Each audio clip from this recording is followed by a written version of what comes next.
Fajn. Inspiracijski podcast z Majo Monroe. Pozdravljeni, dragi poslušalci, sledilci in gledalci Fajn podcasta, kjer vsak teden delimo zanimive, inspirativne zgodbe ljudi, ki sledijo svojemu srcu. In danes je z menoj igralka, pionirka slovenske stand-up komedije Med ženskami, dramska pedagoginja, lutkarica in, pa zdaj to, da znam reči, ventriloquistka, prva in edina ventriloquistka, Lucija Čirović, pozdravljena. Živijo, pozdrav. Čestitke, super si izrekla besedo ventriloquistka. Ja, še nekajkrat jo bom mogla danes, zato ker to je definitivno nekaj, o čemer se bomo pogovarjali. Oziroma, dajva kar s tem začeti, v bistvu, ker Koko Šadel je najbolj v bistvu edina ventriloquistična lutka v Sloveniji, ampak skozi to tudi najbolj popularna v državi, ne? Povej mi nekaj o tem, kako se je Koko Šadel zvalil in pristal v tvojem življenju.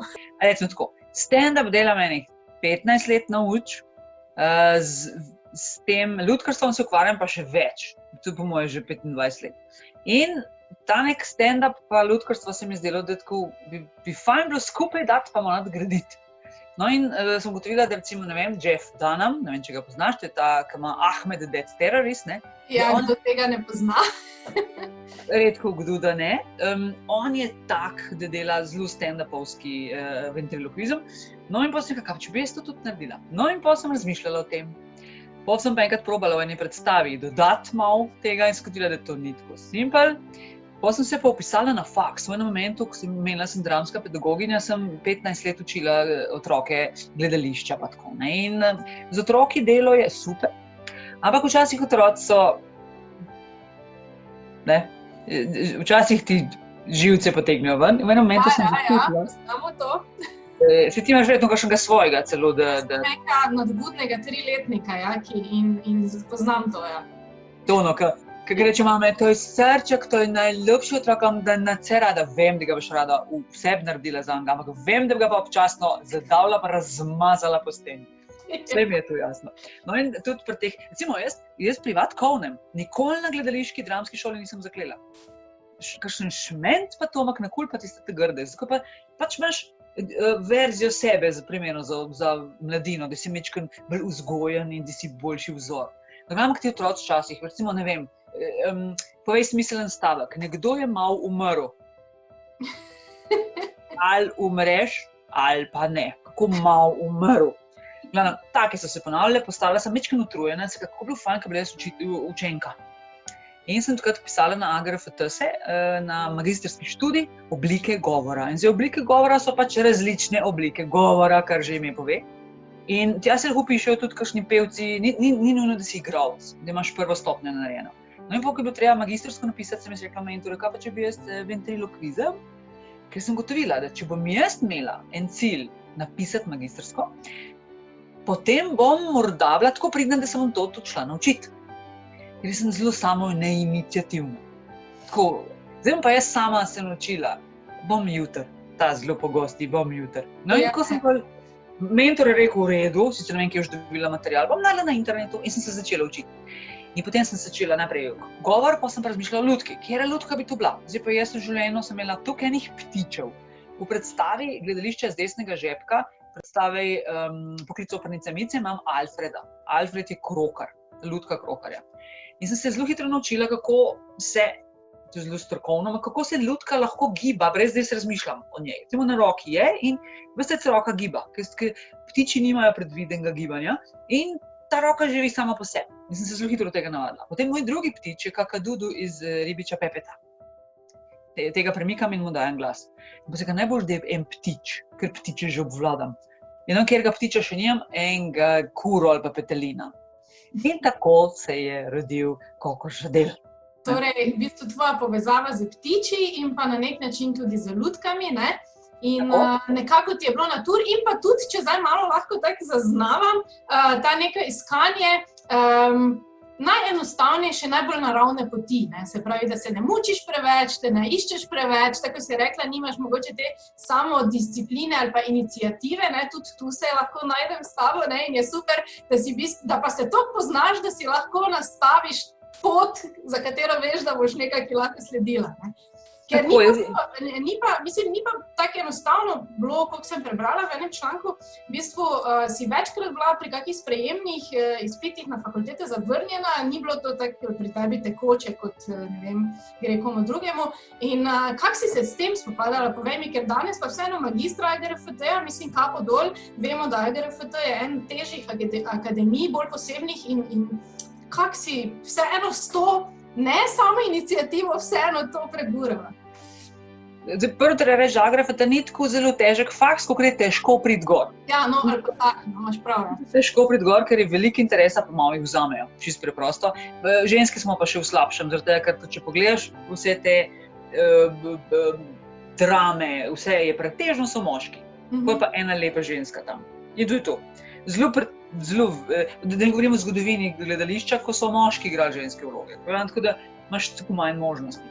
Ne vem, jaz sem vseeno bek po horoskopu, se ne dam veliko na to, ampak tako nekaj pa, ko se nisem ful ustrajna, pa tako rečem, ok, če se pa ne da, pa se ne da, ampak včasih pa zagrabim in pač drgnem. In rada si tako, niti ne čez zid, ker pač probam najti en okence. Ali dimnik, ko je božiček, zlezem čez dimnik, če treba. Tako da si nastavljam stvari, kako bi nekam prišla, si nastavim nekoga, ki mi pri tem pomaga, če že sama ne morem. Tako da sem nekaj pa slem. Hotela sem študirati. To je bil moja leitmotiv, hočem študirati. In pa nisem naredila prvi sprejemni, pa drugi, pa tretji. Jaz sem 9. sprejemni naredila. Wow. Ampak je pa res, da sem na začetku šla delati sprejemne, ki so bili taki, sem bila srednja oblikovna šola in kam greš iz oblikovne šole, arhitektura, likovna akademija, likovna pedagoška. Ali pa na modo, nisem bila moda, glavnem. In sem šla delati te 3 sprejemne krožno večkrat, vsakega po 2-krat, torej 6-krat in me niso sprejeli. Manjkalo me je tukaj, no, me niso sprejeli. Vmes sem začela pa že druge stvari delati, ne moreš ti sam čakati na sprejemne. In sem delala ono tretje in ko sem začela voditi ure pravljic in tako naprej in pa sem kaj pa šla na AGRFT in sem šla delati 2-krat in nisem seveda naredila. Sem pa prišla na predšolsko vzgojo, kjer sem začela se z lutkami ukvarjati, kjer sem potem si upisala na Gilš, je obstajal včasih gledališka in lutkovna šola, tako ob vikendih, ful dobra. In te stvari so začele tako povezovati. Kaj pa sem, enostavno sem drgalna, še vedno sem si pa želela enkrat AGRFT. In sem šla na ene lutkovne delavnice, pazi, nekaj mini teater jih je organiziral, sem srečala enega tipa, pa z njim se klepetamo, zafrkavamo, v enem momentu dojamem, da je on profesor na AGRFT-ju. In sem bila, vi ste z AGRFT-ja? In on rekel, zdaj pa vikala, pa je bi tako študirala, pa me ne vzamete zaradi tega, ker nimam prve stopnje narejene, pa rekel, vse imamo tudi kakšne smeri, ki pa ne zahtevajo tega. Samo nisem vedela. Torej sem šla nekam, ker sem zvedela. Vedno tako po nekih ovinkih prihajam. No in on mi je povedal, da je v resnici on celo vodja te smeri oblike govora. In sem prišla tja. Ja.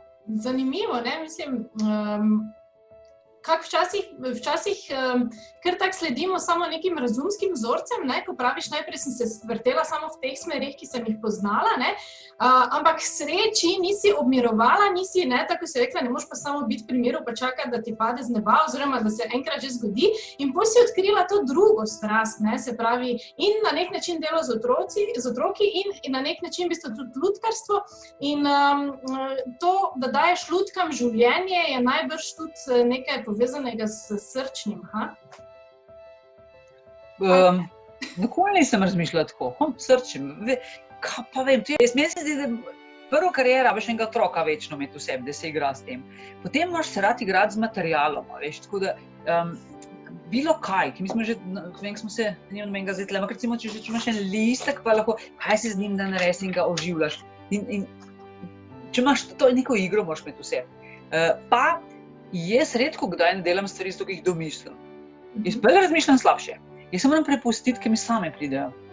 Recimo, bila sem na eni poletni gledališki šoli, ki sem hotela biti igralka in so me dali v lutke. In sem bila, meni bo to prvi, veš, ko lutke. Ki igralci doskrat jemljajo lutke za ono, veš. Ta nekaj, oni tam se igrajo, to ni resna igra, pa ni. To je lahko tak magic dosežeš, da je to wow. dobrega lutkarja videti, kako dela z različnimi vrstami lutka. Recimo, jaz sem specializirana za mimične lutke, to so ročne lutke, ki se jim usta odpirajo. Okay. Strokovno je mimično. Imaš pa še marionete, pa imaš ročne tako, pa imaš te skoraj animatronike, ki jih oddaleč vodiš, z različnih lutk, lahko imaš samo tako zadevo, pa je že lutka, pa se ne odpira. Potem daš življenje, ne? Tem mrtvim pod narekovajem stvarim, čeprav otrok že v neki plišasti živali lahko vidi življenje, brez da se kaj zgodi, ne, ker imajo otroci to domišljijo, ampak meni se zdi to ravno res ena sposobnost, mislim, kot igralec nekako igraš za sabo in sebi, na nek način daš to zgodbo pred obraz, ali pa ne, medtem ko pri lutkah se mi pa zdi ravno to, da ti eno mrtvo stvar oživiš in ji daš osebnost in ji daš glas in ji daš zgodbo. Ja. Kaj ne rečem, res je. Še vedno je pa bilo, da so mene dali lutke in pa sem se igrala z njim, pa je rekla ona učiteljica, te pa to ful dobro gre, sem bila, ja? Nekaj imam v prstih, da sem, ne, veš kaj je še zelo močno pri lutkah? Recimo imaš gledališko šolo ali pa imaš nekje nek skupek otrok in nekakšen strašno zadržan. In mu je narodno nastopati, pa niti ne nastopati, ker tak svet je, da vsak more kdaj kje nastopati, pa magari da mora direktor pred svojimi kaj povedati, ali pa tako, in pol imamo ono, ko se vrtimo in ko imaš feeling, da imamo kar davi ovratnik od hudega. To so neke treme in strah pred nastopanjem. Daš takmu otroku, recimo, lutko v roko in je najprej tako govori, pa mu narodno, pa mu daš pa lutko v roko in potem mora zdaj lutka nekaj povedati. In potem lutka pa kar pove, otrok pozab in se ful varno počuti. Zato tudi mislim, da imajo otroci radi te medvedke, tako se varno počutiš, ko ga jemlješ, da je on ta. Čeprav mu ti daješ dušo, da je ta, ki te čuva. Tako da mogoče v resnici sem neobogljena Lucija, ki me čuvajo moje lutke. No, ampak vseeno pač veš, da se moram dotakniti Fate, ne. Koliko je zdaj? 20 let, odkar se spominjamo. Pa še malo več, ja. Ja, no, kako si se ti, kako si se je rešila, da tako rečem? Čeprav verjamem, da ostaja del tebe, vseeno je neka tvoja mogoče odskočna deska, kako bi temu rekli, med ljudi, ali kako si ti potem sama pri sebi se soočila s tem, da si lahko šla naprej in si rekla, pač to je samo ena vloga? Prvo rešila je, še zmer nisem vse, še vedno eni me potem poznajo. Je pa bilo težko. Zaradi tega, najprej jaz sem s to Fato upadla v en praktično zvezdniški svet, ne. Vsi so me poznali, brez da sem bila psihično pripravljena na to. Jaz nisem pričakovala tega. In sem tudi nekako handlala, ta lepa slovenska beseda, rokovala s tem, kolikor sem pač znala. In ko sem imela pa tega dovolj, ker bi rada se stopila kam drugam, so pa vsi kot prvo pričakovali Fato od mene. To meni, da niso niti imeli aha, ti boš pa nastopala, boš Fata, ne. Je bi še kaj drugega. Sem pa rabila ful verjeti vase, da sem sploh upala kaj drugega. In je bilo zelo težko. Ker zdaj, tako si malo nesamozavesten, nekaj ti je ratalo in potem probaš nekaj drugega narediti in nisi čez ziher, če to v redu, ker nisi samozavesten. Oni vsi drugi pa itak rečejo, mi ne bi to, mi bi zdaj Fator nazaj. Tako da ni bilo lahko in sem se kar nekaj cajta borila s tem. Potem sem se v enem momentu pa nehala boriti in sem Fato praktično, kaj pa je svem kjero letu, 2017 je bilo to zadnjič, ko sem igrala Fato. To je 3 leta nazaj. To je praktično 17 let. Sem jo furila, potem sem jo počasi si vzela, ugotovila, da ni več interesa, predvsem niso bili pripravljeni plačati, da je prijem nastopati. In potem sem jo počasi nehala. In sem jo spremenila v lutko. V karanteni si me čisto zanemarila, tako da se nekaj uničila. Zelo primitivno narejena, pa gled. Ja, ampak se mi zdi, ko sem jaz to sliko videla, da je to prav, da je v bistvu cool, da si jo tako naredila, ne, zato da še bolj poudariš, da je to pač ta ena vloga, samo da to nisi ti. Tako, da to nisem jaz, ne. Kako skaj? Dobro. A greš počivati? Ja, aj zdrav. Tako sem, čisto primitivno narejena. Ampak ful, res. Najbolj mi pa se zabavno to, ki je vesela, jaz za mene izdosle sem stigla. Tata, ti si neumna. Oprosti, sem se hecala, jaz sem. Zdrav. Tako sem jo pol dala v to lutko, pa tako.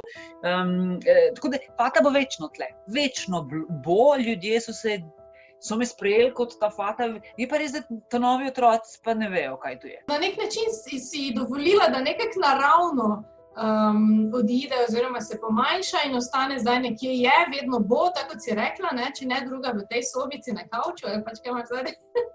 In jo lahko vedno potegneš naprej, ampak ni več bistvo, ne, ni več to tvoj... Čeprav zdaj si nam na nek način podarila ta ventriloquistični nastop, ne, ki naju lahko pelje kar naprej v Ameriko, ne. Ti si v bistvu naredila potem predstavo s trebuhom za kruhom. In kar je ful pogumno, se mi zdi, no mislim, to je pač glede na to, da si prva v Sloveniji, ki to dela in si pač potem to solo predstavo naredila in s tem si šla, torej ne samo s trebuhom za kruhom, ampak tudi čez lužo, pač vse te klišejske izraze lahko uporabimo, ne. Povej mi, kako si se počutila, ko si naredila ta projekt? Ta s trebuhom za kruhom je bil en tak poligon zame. Kako narediti, spet zbrati pogum in narediti svojo predstavo, ki je čisto moja. Potem upeljati noter stvari, kot je ventriloquizem, ki je pač nov pri nas.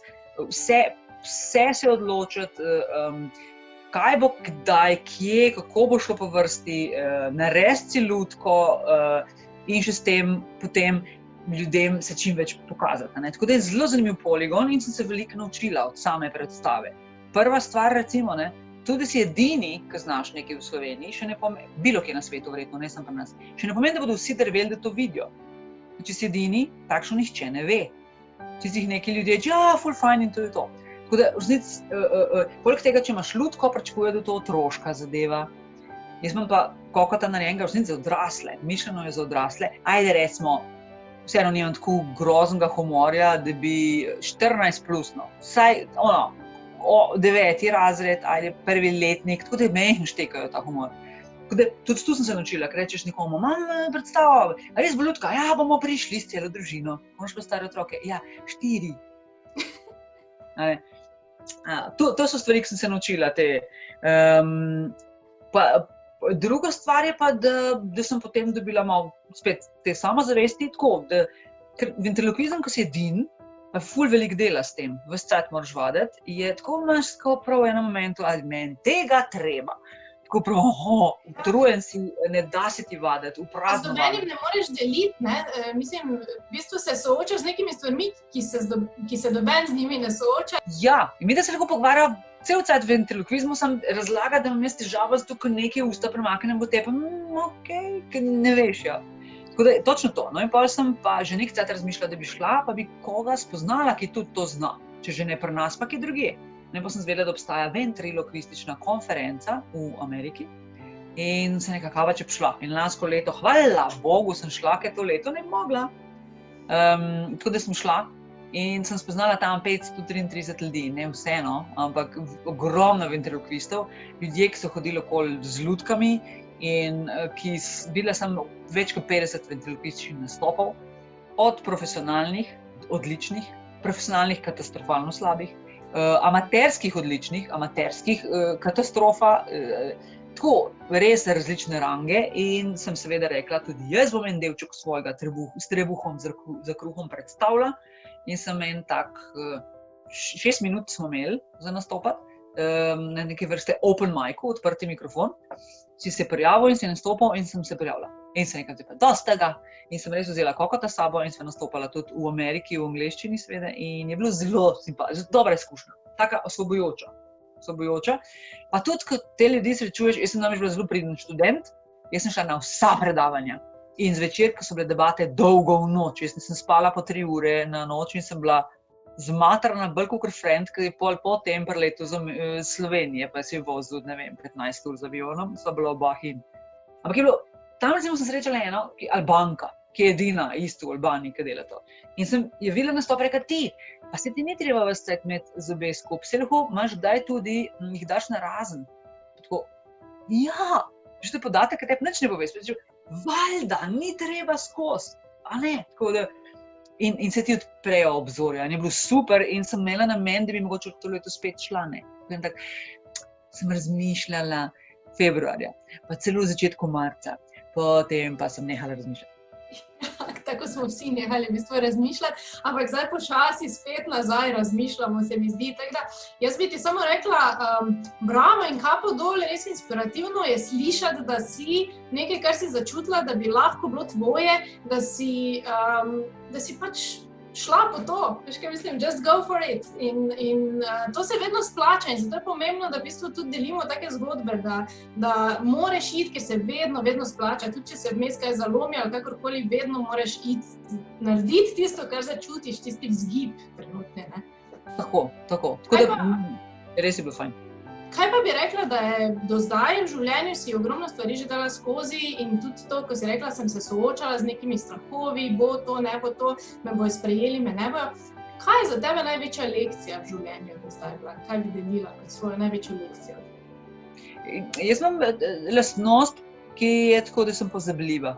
To meni, da pozabljam, vse, kar je slabo, pozabim in se znam opeči dvakrat, ker rečem, šment, tu bi pa mogla, sem pa že imela, ne, to situacijo, recimo. Probam sama sebe učiti ves cajt. Vsaka nova stvar mi je lekcija. Meni je v resnici lekcija že to, da se lotim nečesa na novo. Jaz sem tiste vrste človek, ki bi imela spremembe tako, da se nič ne spremeni. Ja, to ne gre. Bi imela spremembe, bi zdaj to premaknila, to pa ne. To pa je tako, da je vse isto. Tako da meni vsaka stvar lekcija. Sploh ne morem se spomniti kakšne posebne, da je bila, da je prav tu bila velika lekcija v življenju. Ampak kaj pa bi rekla, na primer, če bi zdaj z dosti otroki si že delala, kaj bi rekla ti otroku, ki bi te vprašal, kaj je pomembno v življenju? Zame je pomembno, da probaš poslušati sebe, kakor gre. Seveda ne moreš sveta okoli sebe sklopiti vse, ampak da greš po neki svoji poti. Tudi če ne veš, kam gre, ampak če imaš občutek, da je prava, da je kar slediš. In zdaj, moj sistem je bil, da sem se počutila kot ena ladjica, ki nima motorja svojega, ampak je šla zdaj v en kanal, ki je tako morski širok kanal in zdaj tam čaka in vidi eno ladjo, ki ima zelo močan motor in ima hakelček in se prihakla na njo in gre naprej. V enem momentu, ko se ta ladja ustavi, ali pa jaz gotovim, da v resnici tle mi pa nič, se odhaklam in se prehaklam nekam drugam. Tako da izkoriščati vse priložnosti v življenju. To se mi zdi ful pomembno. Tako da gledati, kaj ti pride naproti. Če imaš pa jasno, eni se mi pa zdi, da so taki, da imajo zelo jasno, kaj želijo in grejo sem tja. Jaz nisem vedela, jaz sem samo po feelingu šla, ker mi je bilo fajn. To se mi zdi super. S tem lahko v bistvu tudi lepo zaključiva današnji fajn podcast. Se pravi, imejte odprte oči za priložnosti, naj vas ne bo strah tem priložnostim se priključiti, istočasno pa ne zaključevati, da so te priložnosti zaključne. Se pravi, da je to dokončno nekaj, ne? Se pravi, skozi nekako poslušati sebe, slediti in biti odprt za nove in nove stvari in zaupati, da je to neka prava pot, ne? Dokler pač se srcu tak čuti. Bi lahko tako rekli? Lahko bi, ja. Ker, recimo, ko sem nekaj, da sem se veliko naučila, ko sem nekaj, da recimo, da koko mislijo, da je otroška lutka, sem nekaj, zdaj pa ne bi naredila pa prav lutko, ki bo namenjena otrokom. In tako je med karanteno nastala Kiki, s katero vidite lahko videe na mojem YouTube kanalu in boš pozdravila, Živja, pomahaj še, čau. Tukaj moraš gledati, tukaj. A ni še konc, počakaj. To pomeni, da greš naprej in da slišiš, kaj se ti zgodi in poštevaš, ampak kakšne stvari pa kar po svoje naredite. Tu bi rekel otrokom, kakšno stvar naredite po svoje. Super. Za nalašč. Tako, za nalašč, tako, v bistvu z vso povezanostjo z sabo, ne? torej ne zaradi drugih. Lucija, res prijeten, zanimiv, pester, pisan pogovor je bil to s tabo danes. Hvala ti, da si vzela čas in hvala vam, poslušalci, gledalci in sledilci Fine podcasta, da ste bili z nami spet in bodite še naprej. Lepo bodite, adijo. Čau in bodite fajn. Bodite fajn. Če ste se imeli fajn in želite še več inspirativnih podcastov, se ne pozabite naročiti na naš YouTube kanal, lajkati našo Facebook stran in slediti Fine zgodbi na Instagramu. Bodite fajn, vsak trenutek v dnevu.